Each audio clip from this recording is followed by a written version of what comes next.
Well, obviously this tragedy hits home for firefighters across our area who've been watching the sad developments on television and then had to go out and work.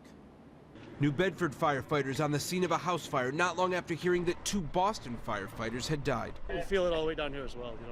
It was certainly, our hearts and our prayers and our thoughts go out to our brothers in Boston on a tragic day like today. The fire in Boston was fueled by a fierce wind. Firefighters here say wind worked against them as well. It's a weather condition they definitely take note of. We open windows to vent the structure.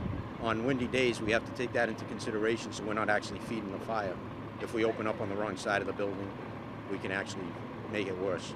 Just one of many dangers firefighters could face when they leave the station for a call. I mean, it's always in the back of your mind, you know what I mean? But generally, you don't think about it. You know you have a job to do, and you just do it, you know what I mean? Say your prayers every day in the morning and do what we have to do. A similar response from the head of the Providence Firefighters Union. It's always in the back of your mind, but it can almost paralyze you if you focus on it too much. So you think about it, but you put it where it belongs, and you try to get the job done.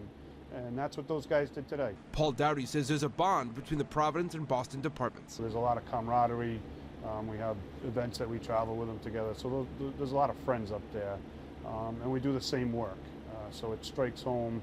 And we just think about the families and everyone that's affected from a tragedy like this. The Providence Fire Department expects to send a large contingent to services in Boston when they are held, and be sure that other departments from our area will be well represented too. In Providence, Brian Crandall, NBC 10 News Night Team.